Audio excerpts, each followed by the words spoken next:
Lewandowski goes for it again! And then Ronaldo! Oh, it's Messi! Aguero!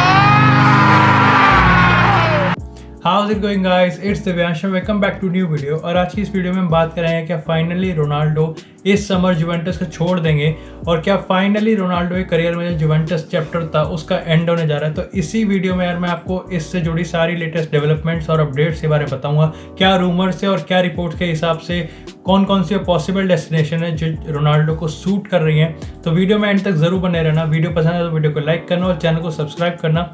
अब यार ये पिछले 1 या 2 वीडियो में मैंने आपको ऑलरेडी बता रखा है कि जितना भी सारा बखेड़ा खड़ा हुआ है तब खड़ा हुआ था जब जुवेंटस को चैंपियंस लीग के राउंड ऑफ 16 में एफसी पोर्टो ने एलिमिनेट कर दिया था। उसी के बाद से यार जितने भी फैंस है, फुटबॉल फैंस है, वो आधे आधे बट गए थे। कई लोग जुवेंटस को as a whole general criticise कर रहे थे, तो कई लोगों ने क्रिस्टियानो रोनाल्डो को टारगेट किया था।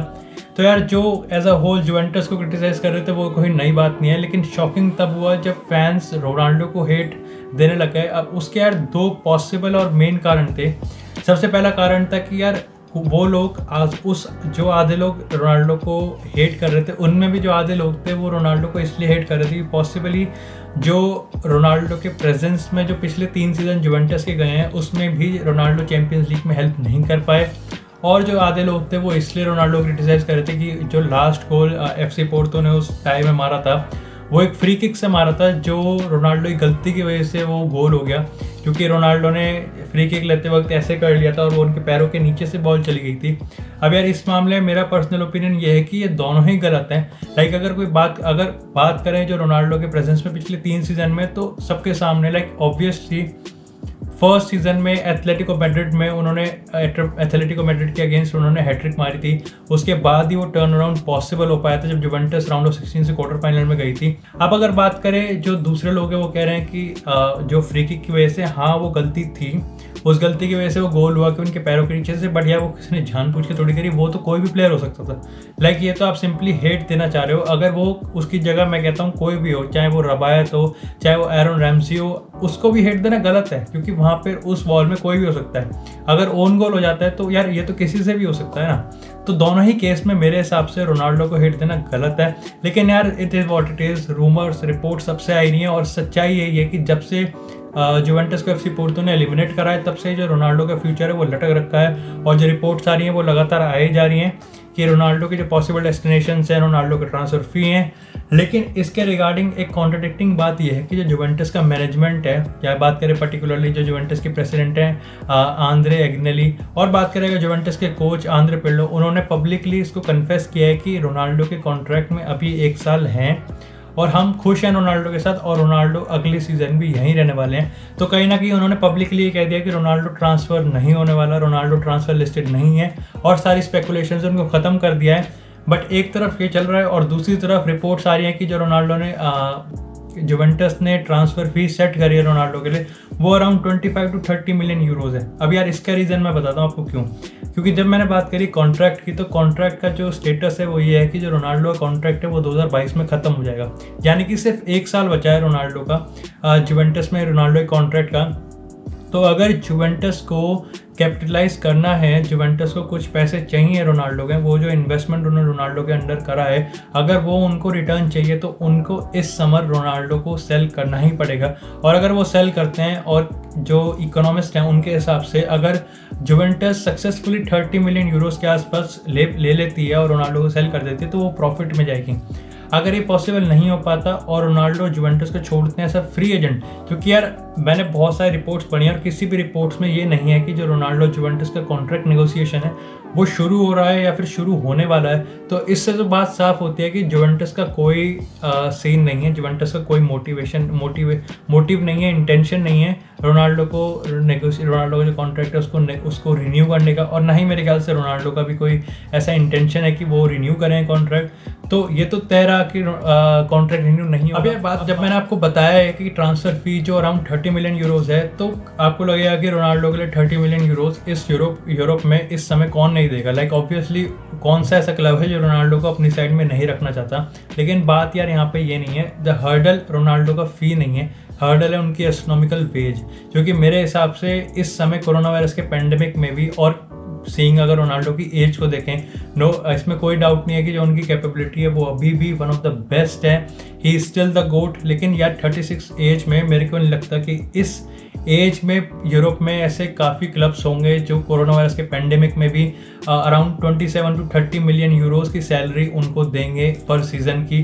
तो कहीं ना कहीं वो बहुत बड़ा हर्डल है और पब्लिकली इसको रिपोर्ट में बताया है काफ़ी क्लब्स के मैनेजमेंट ने कि हम रोनाल्डो, जब उनसे पूछा गया कि क्या आप रोनाल्डो को साइन करेंगे तो उन्होंने उनकी एस्ट्रोनॉमिकल वेजेस को ही ऑब्स्टेकल बताया है। और क्योंकि यार रोनाल्डो इतने हैं तो रोनाल्डो मेरे ख्याल से पे कट लेने के लिए तैयार होंगे भी नहीं। और अब यार इस वीडियो में हम दो पॉसिबिलिटीज पे बात करेंगे। पहली पॉसिबिलिटी ये होगी कि कौन से ऐसे वो रीजंस होंगे कि रोनाल्डो जुवेंटस में इस सीजन, इसके अगले वाले नेक्स्ट अपकमिंग सीजन में जुवेंटस में रह सकते हैं, और कौन से वो रीजंस होंगे कि फाइनली जुवेंटस को रोनाल्डो छोड़ देंगे। तो सबसे पहले बात करते हैं उन रीजंस पे कि जो कन्विंस कर सकते हैं रोनाल्डो को और जुवेंटस को कि भाई दोनों एक दूसरे के साथ इस अपकमिंग सीजन में एक दूसरे के साथ काम करें। तो उसका सबसे पहला रीजन तो यार यही है जो मैंने आपको बताया कि जो ऑब्स्टेकल है वो उनका एस्ट्रोनॉमिकल वेजेस हैं। और क्योंकि मेरे को लगता है कोई इस पर्टिकुलरली इस कोरोना वायरस के पीरियड में कोई ऐसा क्लब, ऐसे बहुत सारे क्लब होंगे जो रोनाल्डो की सैलरी है उसको अफोर्ड कर पाएँ एंड गिविंग कि जो उनकी एज है, क्योंकि वो उस एज में नहीं है कि उनके अराउंड कोई लॉन्ग टर्म प्रोजेक्ट कोई क्लब बनाए। तो वो ऐसा एक बिग चेंज प्लेयर की तौर पे आएंगे जो एकदम से बिल्कुल इम्पैक्ट डाल सके, ना कि एक लॉन्ग टर्म प्रोजेक्ट की तरह इन्वेस्टमेंट होगा।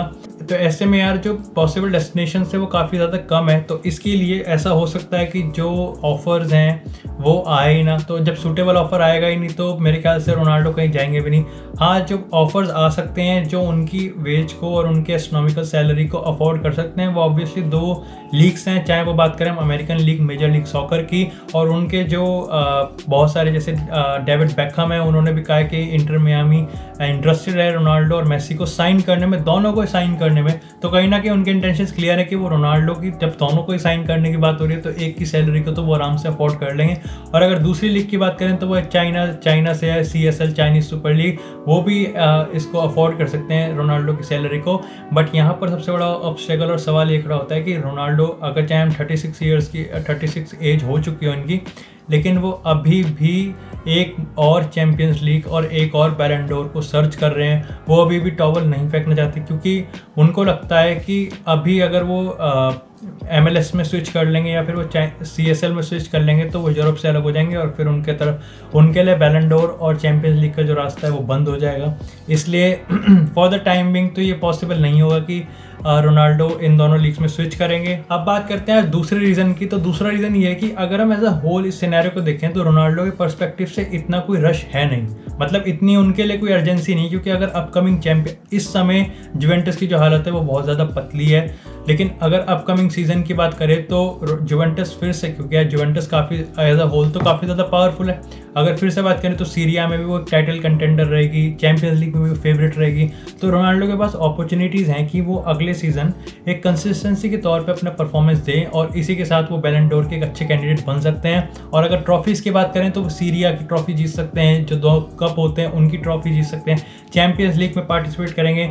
तो उनके पास वो काफ़ी सारे ट्रॉफीज़ हैं कि वो फिर से चैलेंज कर सकते हैं और जो अपना ट्रॉफी कैबिनेट है उनको भर सकते हैं। तो रोनाल्डो के पर्सपेक्टिव से ये हो सकता है कि, और अगर उनको छोड़ना ही है तो ऑब्वियसली वो एज अ फ्री एजेंट भी छोड़ सकते हैं, क्योंकि उस टाइम पे उनको, मतलब छोड़ना तो देखो यार उनको जुवेंटस है ही, जब वो इस सीज़न रश क्यों करे जब उनको पता है कि वो हर चीज़ शुरू से अच्छे से एक अच्छे स्टार्ट के साथ कंटिन्यू कर सकते हैं। अब यार बात करते हैं कि अगर जुवेंटस और रोनाल्डो फाइनली इस सीज़न के एंड में अलग होने वाले हैं तो कौन सी 3 पॉसिबल डेस्टिनेशंस हैं जो रोनाल्डो को एक्चुअली साइन कर सकती है। तो ऐसे में यार रिपोर्ट्स और आर्टिकल्स तो यही आ रहे हैं कि सिर्फ 3 ऐसे क्लब्स हैं जो रोनाल्डो को साइन करने में इंटरेस्टेड है या फिर एक्चुअली में साइन करना अफोर्ड कर सकती है रोनाल्डो को। पहला है रियल मैड्रिड, दूसरा है मैनचेस्टर यूनाइटेड और तीसरा है PSG। और तीनों के रिगार्डिंग एक अलग अलग स्टोरीज है जिसमें लेटेस्ट डेवलपमेंट मैं आपको लास्ट में बताऊंगा।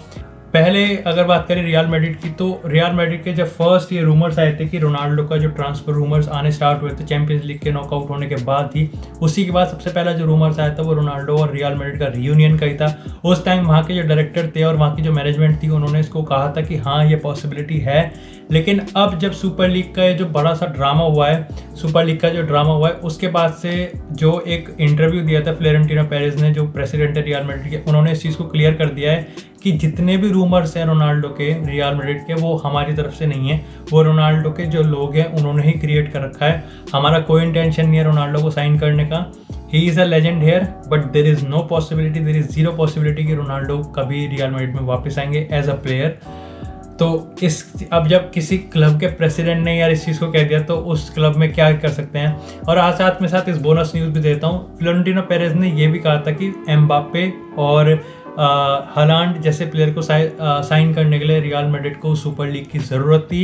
अब क्योंकि सुपर लीग नहीं है तो ये क्वाइट इम्पॉसिबल है giving the economic condition of real Madrid कि वो एम्बापे और हालांड को साइन करेंगे। अब यार मेरे को लग रहा है कि फ्रस्ट्रेशन में बोला है या उन्होंने सच बोला है, ये तो वक्त ही बताएगा। But coming back to our topic, अगर बात करते हैं हम दूसरी डेस्टिनेशन की, दूसरी डेस्टिनेशन भी यार रियल मैड्रिड से थोड़ी मिलती जुलती है और उसकी कहानी इसी से लिंक होती है। और दूसरी डेस्टिनेशन हमारी PSG। अब PSG यार ऑब्वियसली PSG के पास वो मनी पावर भी है, PSG के पास वो हर चीज़ है जो उनको चाहिए रोनाल्डो को साइन करने के लिए। और रोनाल्डो भी मेरे ख्याल से इस चीज़ को मना नहीं करेंगे। हाँ ऑब्वियसली उनका जो रियल मैड्रिड के साथ कनेक्शन है वो उनका PSG के साथ कनेक्शन नहीं है, but of course as a new challenge तो वेलकम करेंगे इस चीज़ को। लेकिन यहाँ पे प्रॉब्लम आती है अगेन वो क्योंकि एम्बापे और रियल मैड्रिड की जो सिचुएशन है, जो कहानी है, वो कहीं ना कहीं PSG और रोनाल्डो की कहानी को इम्पैक्ट करेगी। क्योंकि इसका रीज़न ये बताया जा रहा है कि अगर in case real Madrid finally Mbappe को साइन कर लेती है PSG से, तो फिर PSG को रोनाल्डो साइन करेगी ही करेगी और ये कंफर्म है। लेकिन अगर रियल मैड्रिड एम्बापे को साइन नहीं करती तो कहीं ना कहीं PSG रोनाल्डो को साइन नहीं करेगी। तो PSG और रोनाल्डो की कहानी में अगर डेवलपमेंट होगा तो डेवलपमेंट तभी होगा जब एम्बापे और रियल मैड्रिड की कहानी में कोई डेवलपमेंट होगा। अब बात करते हैं यार मैनचेस्टर यूनाइटेड की, तो सबसे ज़्यादा डेवलपमेंट अब क्योंकि उस टाइम जब रूमर्स आने स्टार्ट हुए थे तो मैनचेस्टर यूनाइटेड के जो कोच थे, जो अंदर के लोग थे, उन्होंने इस चीज़ को बताया था कि जो प्रोजेक्ट इस समय मैनचेस्टर यूनाइटेड के सामने है, जिस प्रोजेक्ट पे वो काम कर रहे हैं वो यंग प्लेयर्स के अराउंड है। जैसे मेसन ग्रीनवुड हो गया, मार्कस रैशफोर्ड हो गया, वैसे यंग प्लेयर्स के अराउंड है। और कहीं ना कहीं जो रोनाल्डो को साइन करने का कोई पर्पस बन नहीं रहा है, इसलिए वो रोनाल्डो को साइन नहीं करेंगे। और दूसरा सबसे बड़ा कारण था, उन्होंने कहा था कि हम उसकी जो वेजेस है, सैलरी हैं, वो बिल्कुल भी अफोर्ड नहीं कर सकते, वो हमारा पूरा बैलेंस शीट है उसको बिगाड़ के रख देगा। अब जो लेटेस्ट डेवलपमेंट आया है वो आया है मैनचेस्टर यूनाइटेड के अंदर से ही। तो वहाँ पे जो एडिसन कवानी उनके जो स्ट्राइकर है 34 ईयर ओल्ड और 33 ईयर ओल्ड, उन्होंने ट्रांसफ़र रिक्वेस्ट हैंड कर दिया मैनचेस्टर यूनाइटेड को। और उन्होंने इसका रीज़न दिया है कि वो अपनी फैमिली के पास होना चाहते हैं और जो उनकी पॉसिबल डेस्टिनेशन होने वाली है वो होने वाली है बोका जूनियर्स। अब ऑब्वियसली जब उन्होंने ट्रांसफ़र रिक्वेस्ट हैंड कर दिया तो मेरे को नहीं लगता कि मैनचेस्टर यूनाइटेड उन्हें रोकेगी। और मेरे ख्याल से जो उनके कॉन्ट्रैक्ट है वो भी टर्मिनेट होने वाला है इस सीज़न के एंड में। तो एडिसन कवानी को साइन करने के पीछे इसका मतलब था, ऐसा नहीं था कि उनको नीड थी, ऑब्वियसली नीड तो थी, लेकिन सिर्फ नीड नहीं थी, उनको एक एक्सपीरियंस चाहिए था और एक गोल पोचर चाहिए था जो काफ़ी ज़्यादा क्लिनिकल और ब्रूटल हो और रूथलेस हो गोल नेट के सामने। और कहीं ना कहीं अगर एडिसन कवानी को क्रिस्टियानो रोनाल्डो से कंपेयर किया जाए तो ऑब्वियसली क्रिस्टियानो रोनाल्डो बहुत ज़्यादा आगे हैं एडिसन कवानी से। अब no offence to Edinson Cavani, लेकिन यही रीज़न है कि अब जो लेटेस्ट डेवलपमेंट आई है इस स्टोरी में वो मैनचेस्टर यूनाइटेड की तरफ से ही आई है। और उन्होंने पॉसिबली रोनाल्डो के जो एजेंट हैं जॉर्ज मेंडिस, उनसे कांटेक्ट किया है इनफॉर्मली मतलब उन्होंने इस चीज़ को पब्लिक नहीं करा है। तो कहीं ना कहीं उन्होंने कांटेक्ट किया है और इन दोनों के बीच में, इन दोनों पार्टीज़ के बीच में up behind under the table बातें चल रही हैं। कुछ भी चीज़ पब्लिक नहीं है, हर चीज़ रूमर्स हैं, हर चीज़ स्पेकुलेशन है, कौन सी चीज़ कितनी सही है, लेकिन इसी के हिसाब से यही बताया जा रहा है। और जो रोनाल्डो के करीबी लोग हैं, जो रिपोर्ट्स उधर से आ रही हैं वो ये आ रही है कि रोनाल्डो ने इस चीज़ को ग्रीन सिग्नल दिया है। और अगर इस सीज़न के एंड में मैनचेस्टर यूनाइटेड एक अच्छा ऑफर टेबल करती है तो रोनाल्डो बिल्कुल भी हिचकिचाएंगे नहीं मैनचेस्टर यूनाइटेड को साइन करने के लिए।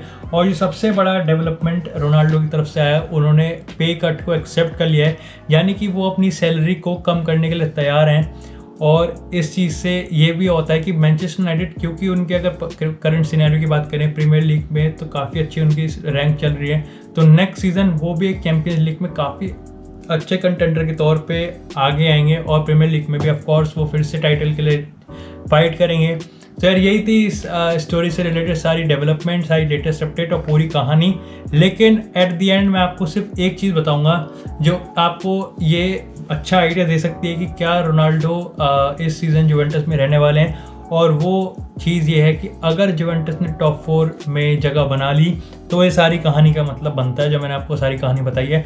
और अगर जुवेंटस ऑटोमेटिक जो चैंपियंस लीग का क्वालिफिकेशन है, यानी कि अगर टॉप 4 से बाहर हो गए, तो इसका मतलब रोनाल्डो जुवेंटस को छोड़ देंगे और इसमें कोई शक नहीं है।